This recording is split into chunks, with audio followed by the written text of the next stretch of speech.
Olá pessoal, a paz de Cristo para o seu coração.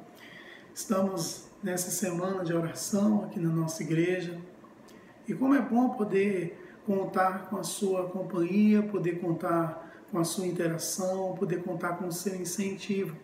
Durante esta semana, mais uma vez refletimos sobre textos maravilhosos e versículos e capítulos sensacionais do livro de Eclesiastes. Na segunda-feira, o Cleimar explanou para a gente uma parte do texto de Eclesiastes. O Tiago, na terça-feira, fez isso também de uma forma belíssima.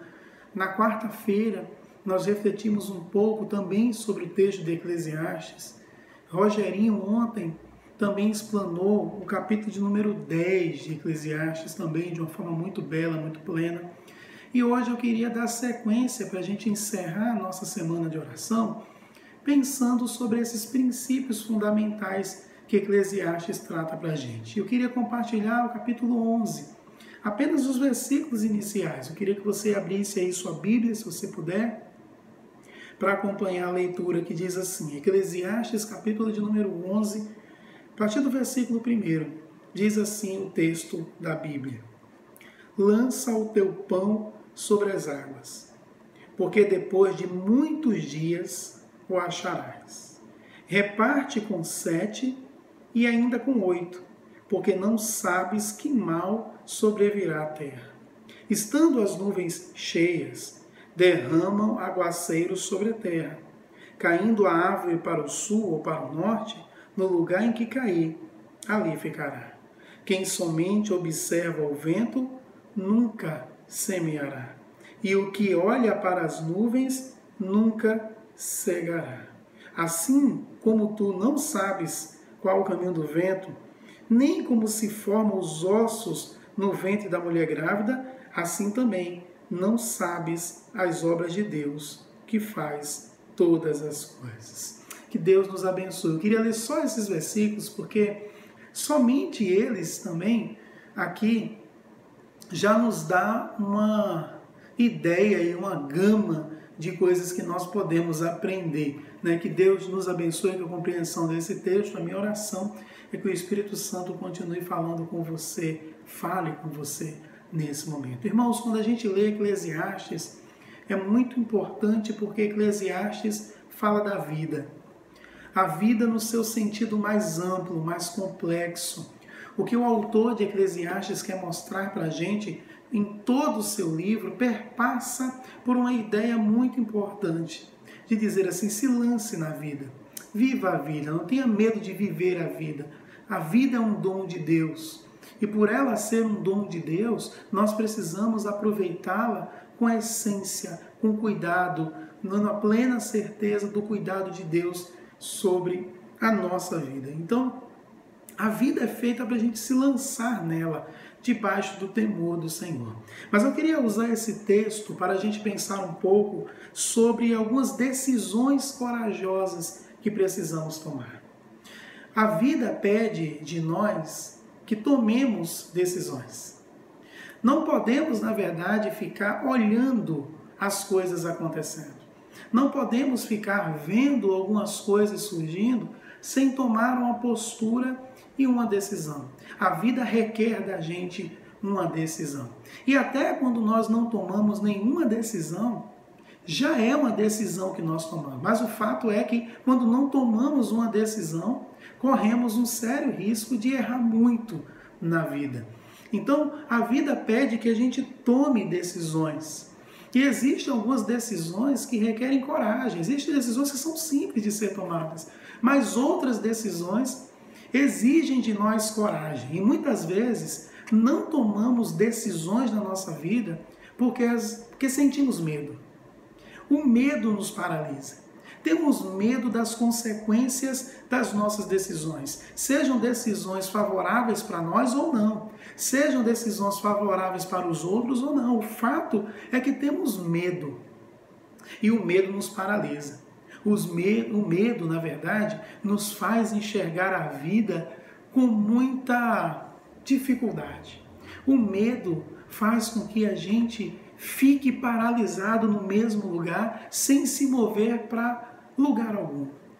Então, para que a gente vença o medo, para que a gente se lance na vida e viva essa vida de uma forma plena, precisamos tomar algumas decisões corajosas, que requerem muita fé, cuidado, sabedoria e prudência para tomarmos essas decisões. Que decisões são essas que esse texto vai trabalhar para a gente? A primeira decisão que esse texto vai trabalhar é dizendo assim: lança o teu pão sobre as águas, porque depois de muitos dias o acharás. Essa é a primeira decisão que o autor do livro de Eclesiastes, possivelmente Salomão, nos pede para tomar. Ele está dizendo assim: faça a sua parte e deixe os resultados com Deus. Essa é uma decisão difícil de ser tomada, mas é preciso tomar. Nós precisamos aprender a dar o passo da fé, a fazer a nossa parte. Sabe qual é o grande problema disso? É que muitas vezes queremos que Deus haja. Clamamos por isso, oramos para isso. Todos nós queremos que Deus haja ao nosso favor, que Deus faça alguma coisa. Mas muitas vezes também, para que Deus faça alguma coisa acontecer na minha vida e na sua vida, nós precisamos tomar uma decisão. A decisão de fazer a nossa parte.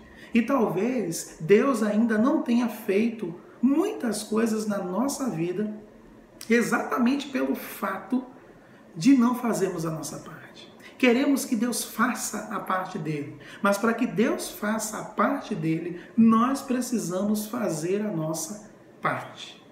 Faça a sua parte, lance o seu pão sobre as águas e deixe o resultado com Deus. O grande problema é que a gente fica mais preocupado com o resultado que isso vai dar. Ficamos olhando para as consequências. E Deus está dizendo: dê o passo da fé. Quem sabe Deus apenas esteja esperando você dar o passo da fé. Dá o primeiro passo em busca da realização dos seus sonhos, em busca da realização de algumas conquistas, de tomar algumas decisões que precisam ser tomadas. E às vezes nós estamos orando, e Deus está dizendo: eu vou agir. Mas para que eu haja, você precisa tomar uma decisão. Para que eu haja, também você precisa agir.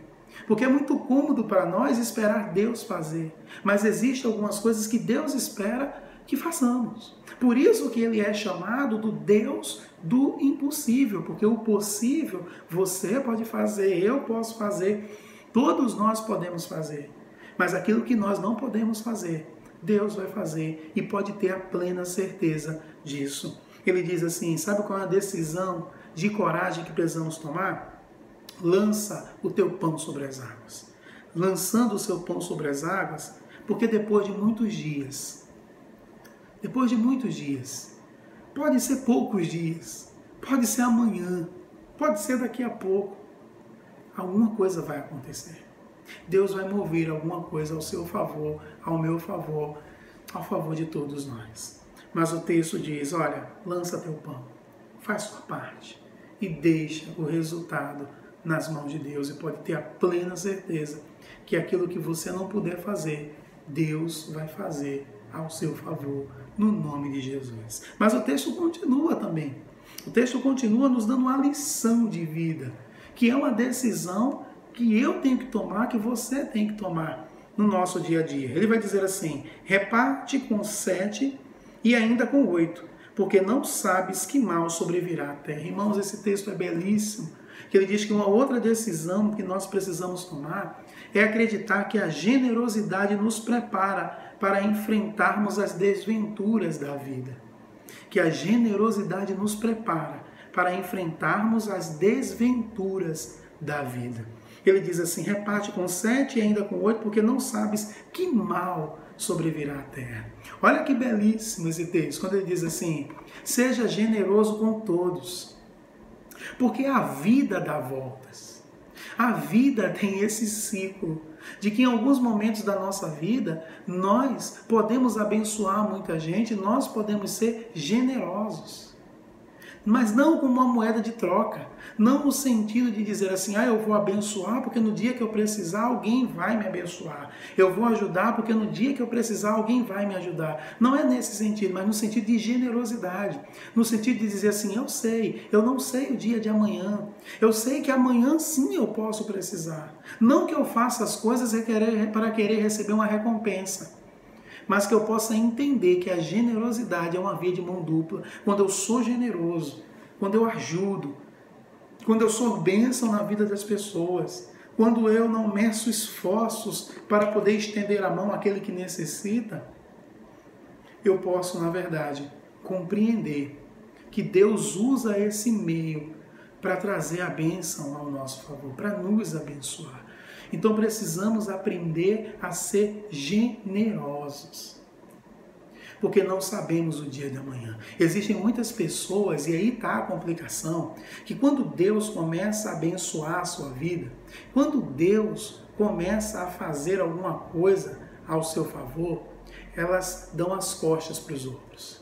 Existem muitas pessoas que Deus abriu portas, que Deus honrou, que Deus abençoou, que Deus colocou em posições que nunca imaginaram na vida, mas aí viraram as costas.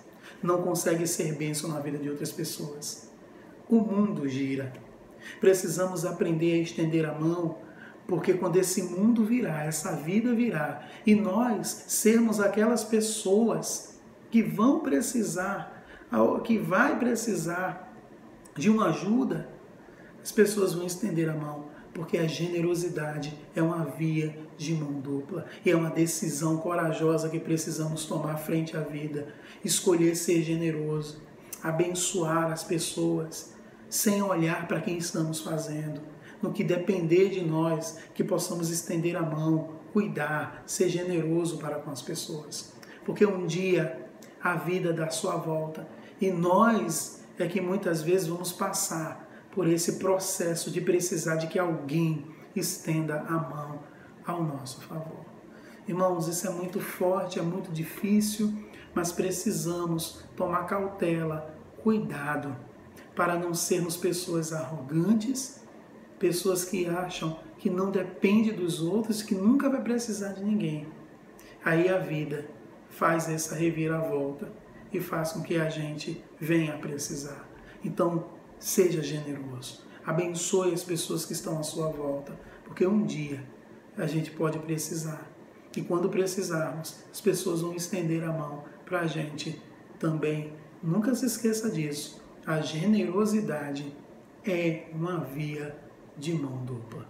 Que Deus possa nos abençoar e nos ajudar frente a isso. Tome essa decisão. Se está em dúvida se tem que ajudar ou não tem que ajudar, ajude. Generosidade é uma via de mão dupla e Deus usa esse meio para poder nos abençoar.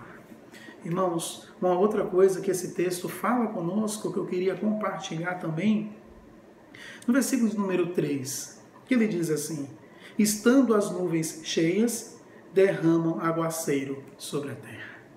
Estando as nuvens cheias, derramam aguaceiro sobre a terra. Irmãos, o texto a gente pode usar como metáfora para a nossa vida, que uma das decisões também, uma outra decisão corajosa que precisamos tomar, é acreditar que no tempo certo, a chuva de bênçãos vai cair sobre a nossa vida, vai ser derramada sobre nós. Estamos esperando, sim, que Deus abra as portas, que Deus abra as janelas dos céus e cubram sobre nós com as suas bênçãos.